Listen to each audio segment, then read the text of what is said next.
Kalau kita sekarang berada di awal tahun 2026, kita jadi faham kaidah likulli bidayatin nihayah. Setiap yang bermula pasti ada akhirnya.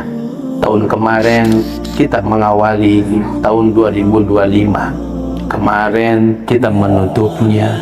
Lalu sekarang kita masuk awal tahun 2026. Tapi kita tidak tahu apakah akan sampai di penghujung tahun ini atau tidak. Namun yang pasti, likulli bidayatin nihayah, setiap yang bermula pasti ada akhirnya. Oleh karena itu, kita tidak perlu menakuti setiap pergantian waktu. Bahkan tidak perlu kita khawatir dan takut dengan vonis kematian dari dokter sekalipun. Toh tidak divonis oleh dokter, Allah sudah mevonis kita, kullu nafsin dha'iqatul maut. Setiap yang berjiwa pasti akan merasakan kematian. Namun ketika kita mendapati kematian itu, apa yang sedang kita lakukan, itu yang harus kita khawatirkan. Maka para ulama di masa lalu berkata, di antaranya at-tabi'in mengatakan, aku tidak menangisi kematian, tapi aku menangisi bagaimana kelak aku mati. Mereka takut andai mati tidak dalam keadaan sedang berjuang meninggikan kalimah Allah. Karena ada orang yang hidup berpuluh-puluh tahun dalam Islam, tapi ujungnya mati dalam keadaan musyrik, mati dalam keadaan munafik, mati dalam barisan para penjahat.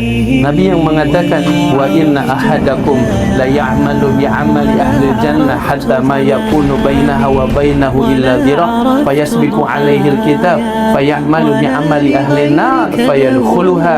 Kata Nabi, sungguh di antara kalian ada orang-orang yang berlama-lama, sekian lama dia beramal amalan ahli surga, berpuluh-puluh tahun beramal amalan ahli surga, sampai antara dirinya dengan ajal tinggal hanya beberapa hasta lagi, lalu dia terbujuk, terjerumus, tergoda oleh apapun bentuknya, fayamalu bi'amali ahli nar, lalu dia berbuat perbuatan ahli neraka dan mati di dalam keadaan tersebut, fayadkhuluha, lalu dia masuk ke dalam neraka. Ini yang dikhawatirkan oleh para tabi'in, oleh para sahabat, oleh para ulama, bukan tentang kematiannya, tapi mati dalam keadaan apa. Fasbutu ayyuhal ikhwah, maka teguhkan pendirian kita di atas agama ini. Jangan mudah tergoda oleh syahwat, oleh syubhat yang bisa merusak iman dan Islam kita. Kuatkan iman kita, kuatkan akidah kita, jadikan akhirat khairul laka minal ula. Itu adalah kehidupan yang kita kejar, yang kita cari, yang kita bela mati-matian daripada dunia yang fana ini, yang sebentar lagi kita akan tinggalkan. Agar apa? Agar visi hidup kita ini mewujud dalam program hidup kita, di mana setiap langkah kita adalah bentuk menyiapkan diri untuk kepentingan di kehidupan nanti setelah kehidupan di dunia.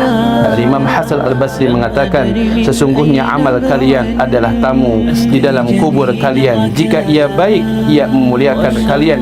Jika ia buruk, ia menghinakan kalian. Demikian juga Ibnu Qayyim rahimahullah mengatakan, siapa yang hidup dengan sesuatu, ia akan mati di atasnya, dan siapa yang mati di atas sesuatu, ia akan dibangkitkan di atasnya. Maka sebagai usaha agar mati kita dalam keadaan husnul khatimah, apa yang disampaikan oleh Nabi bisa menjadi kunci dalam keadaan tersebut. Nabi kita yang mulia mengatakan, man kana akhiru kalamihi la ilaha illallah dakhala al-jannah. Barang siapa yang akhir kalamnya adalah la ilaha illallah, maka dia akan masuk surga.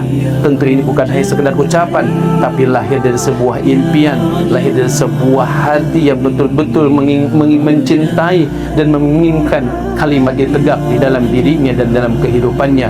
Qul la ilaha illallah. Jadikan kalimat ini kalimat paling kuat, kalimat paling agung yang kita perjuangkan dalam hidup kita, sehingga insya Allah Allah wafatkan kita di atas kalimat la ilaha illallah.